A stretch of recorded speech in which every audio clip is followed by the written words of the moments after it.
इसलिए हमने हिमाचल प्रदेश CI2 ने ये तय किया कि 18 तारीख को पूरे देश के हिमाचल प्रदेश के अंदर हम ये मांग करेंगे, मांग दिवस मनाएंगे। तो इसलिए आज जो लोग आए हैं, ये सब लोग कौन आए हैं?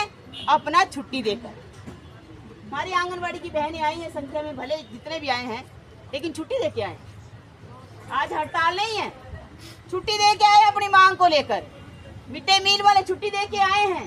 कई जगह गर्मियों की छुट्टियां हैं, वो लोग आए हैं। कई जगह दूसरे को बोल के आए हैं, थोड़ा काम करके आए कि तू खिला देना, मैं चली, है ना। तो ये एडजस्टमेंट करके आए हैं अपनी। आज हड़ताल नहीं है, मगर हड़ताल नहीं होने के बावजूद भी आप इतनी बड़ी संख्या में आए हैं, ये दर्शाता है कि सरकार को ये मैसेज जाता है कि ये जो तुम कर रहे हैं, ये जो हमें मंजूर नहीं है और आगे कदम बढ़ाएंगे तो कोई बात नहीं, सरकार तो बन गई है, लेकिन तुम्हें चैन से जो है हम रहने नहीं देंगे, हम सड़कों पे उतरेंगे। और ये विरोध प्रदर्शन में और जो हम मांग दिवस के रूप में मना रहे हैं हिमाचल प्रदेश में और जिला चंबा के अंदर, हमारे CI2 के जिला के प्रधान, CI2 का जिला के हमारे कैशियर साथी विश्वन, हमारे विभिन्न यूनियनों से, हमारे यूनियनों के नेतागण, हमारे mid day meal workers union, hydel project से, JSW से साथी आए हैं, हमारे NHPC के विभिन्न प्रोजेक्टों से साथी आए हैं, हमारे आंगनबाड़ी के साथी आए हैं, हमारे साथ में समर्थन के लिए हमारे छात्रों के संगठन के साथी भी आए हैं। आप सब लोगों का और यहाँ पे जो हमें सुन रहे हैं इस जिला उपायुक्त कार्यालय के बाहर, हम सब लोगों का CI2 की ओर से आप लोगों का स्वागत करते हैं और धन्यवाद करते हैं कि आप इतनी गर्मी में, कहीं सुबह से मैसेज आ रहा था कहीं बारिश हो रही है, कहीं गर्मी है, तो चौड़ी से भी मैसेज है कि बारिश होगी जोर की, और तीसा वालों का भी आ रहा था, सलूनी वालों का भी, फिर भी आप ये सारे जो बाधाएं थी उनको पार करते हुए आप यहाँ पे आए हैं। आप लोगों का बहुत बहुत धन्यवाद। हमारे साथी ने आप लोगों के बीच में बात रखी है कि किस बात को लेकर आज हम इकट्ठे हुए हैं। अगर हमें कोई तकलीफ नहीं होती, सब कुछ ठीक चल रहा होता, तो आप लोग आते? नहीं आते, नहीं आते। हमारे मिड डे मील के साथी आए हैं, आंगनवाड़ी के साथी आए हैं, बाकी वो तो चलो महीने की तनख्वाह मिल रही, वहाँ भी दिक्कत है, वहाँ भी नहीं मिल रही है, प्रोजेक्टों के अंदर भी ये हाल है। तो हम इसी बात से मैं शुरू करती हूँ कि जो लेबर कोड की बात की है, आज हमारा मुख्य जो मुद्दा है आज के इस प्रदर्शन का, वो है लेबर कोड। ये लेबर कोड क्या है?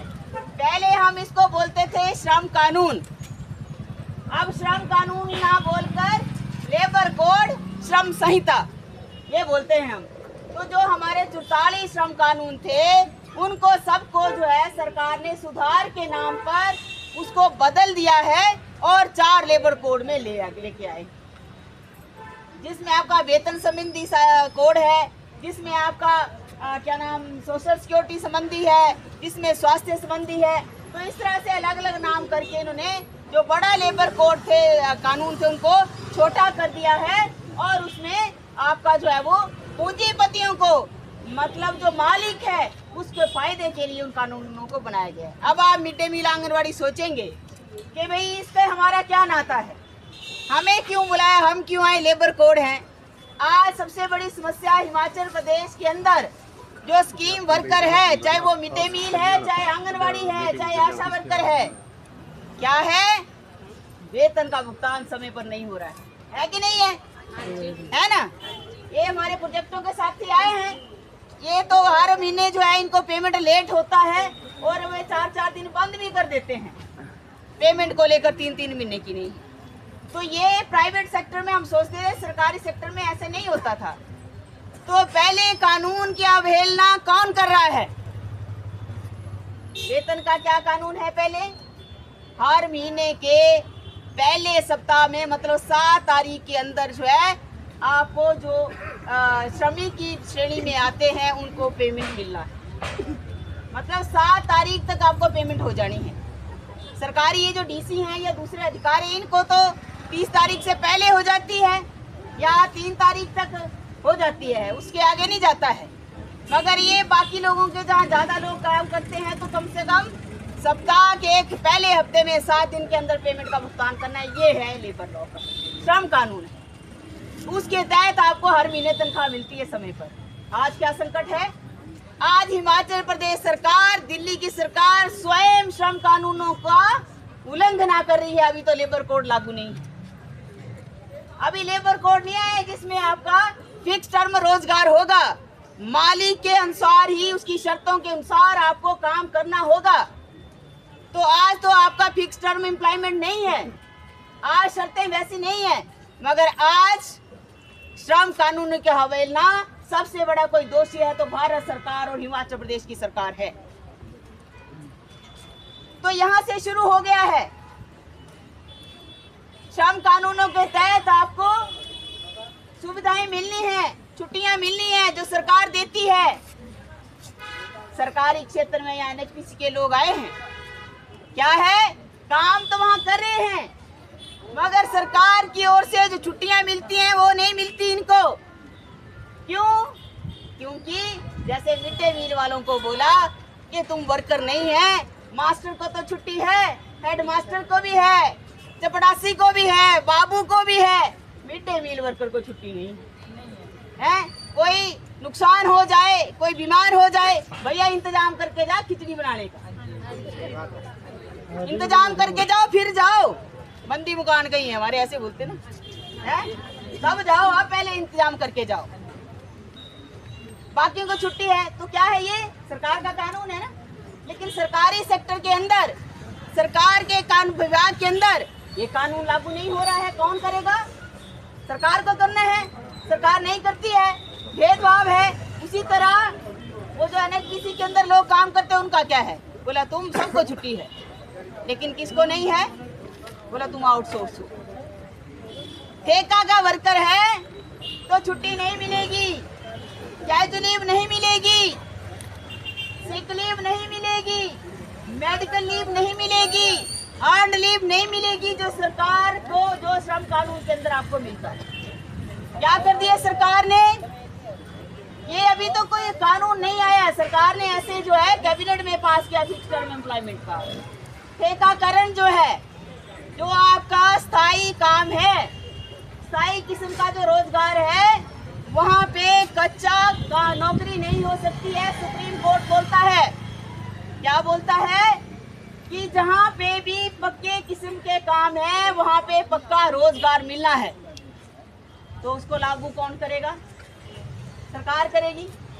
सरकार नहीं कर रही है, तो सरकार ही अपने आप में जो कानून बनाती है, जो सरकारी तंत्र है, उसको वो लागू नहीं करता है, तब हमें सड़कों पर आना पड़ता है। आज केंद्र का वेतन नहीं मिल रहा है, मिड डे मील वाले बोले हमारी डिमोशन हो गई, अभी बोल रहे थे साथी एक, बोले 4000 4500 मिलना था, इधर तो बोले 3500 मिला है ना, 1000 नहीं मिला। सरकार ने घोषणा कर दी, केंद्र का 1000 मिलता था, वो पिछले 3 महीनों से नहीं मिल रहा है। सेम सिचुएशन आंगनबाड़ी के अंदर है, आंगनबाड़ी को भी पिछले 3 महीने केंद्र का पैसा नहीं मिला। अब हुआ है, अभी भी जो हमारा मिनी वर्कर है, मिनी आंगनबाड़ी के अंदर जो आंगनबाड़ी वर्कर काम करता है, उसको आज भी केंद्र का पैसा नहीं मिला। जो बिल्कुल थोड़ा पैसा कमाता है उसके ऊपर ज्यादा हमला, जो जितना निचले स्तर पे है, गरीब है, बेसहारा, उसके ऊपर ज्यादा हमला। तो ये हमले सरकारें करती हैं, हम ही बनाते हैं। अभी तो 1 महीना पहले चुनाव निपटाया है कि नहीं? 1 महीना पहले हमने चुनाव निपटाया, सरकार बनाई केंद्र के अंदर, और उस सरकार ने बोला सब कुछ करेंगे, ये भी करेंगे, वो भी करेंगे, मगर जब सत्ता में बैठ गई, कुर्सी पर बैठ गई, तो क्या चला? बोला 100 दिन का एजेंडा बना दिया सरकार ने, और 100 दिन के एजेंडे में क्या किया? बोला सबसे पहले बोला कि हम लेबर कोड को लागू करेंगे, और ये लेबर कोड को सारे राज्यों को बोल दिया कि आप इसको लागू करें। क्यों नहीं कर रहे हैं? उसका मीटिंग के अंदर सरकार ने कर ली। हम क्या मांग कर रहे? टीम वर्कर को रेगुलर करो, सोशल सिक्योरिटी दो, हैं? हम बोल रहे हैं न्यूनतम वेतन 26,000 रुपये दो। हम मांग कर रहे हैं आंगनबाड़ी वर्कर को न्यूनतम वेतन दो, आंगनबाड़ी को जो है वो रेगुलर करो, मिड डे मील को न्यूनतम वेतन को रेगुलर करो। ये हम मांग कर रहे हैं। किस लिए कर रहे हैं? अपना जिंदगी को जीने के लिए, जिंदा रहने के लिए सरकार ने तय किया है कि मिनिमम वेज, मिनिमम क्या मतलब? न्यूनतम से कम इतना वेतन होना चाहिए जिससे आदमी जिंदा रह सके। हम ये पूछना चाहते हैं सरकारों से, और आप भी पूछिए कि कम से कम जो जिंदा रहने के लिए वेतन है वो मिड डे मील वर्कर के लिए क्यों नहीं है, वो आंगनवाड़ी वर्कर के लिए क्यों नहीं है, आशा वर्कर के लिए क्यों नहीं है, कि समाज के जो आउटसोर्स जो वर्कर काम करते हैं उसको क्यों नहीं है। अगर आप जिंदा रहने के लिए न्यूनतम नहीं देंगे तो लोग जिंदा कैसे रहेंगे? है ना जिंदगी पर प्रश्न। हमारी जिंदगी पर सवालिया निशान सरकारें लगाती हैं, तो हमें भी इनकी जिंदगी क्या है? इनकी जिंदगी है जब वोट आते हैं, है कुर्सी है इनकी जिंदगी, तभी इनकी जिंदगी बेहतर होती है। ठीक है, हमने इनकी जिंदगी बेहतर कर दी, दे दिया सर्टिफिकेट, जा कुर्सी पर बैठ जाओ मोदी साहब। हिमाचल वालों ने तो दबा दिए चारों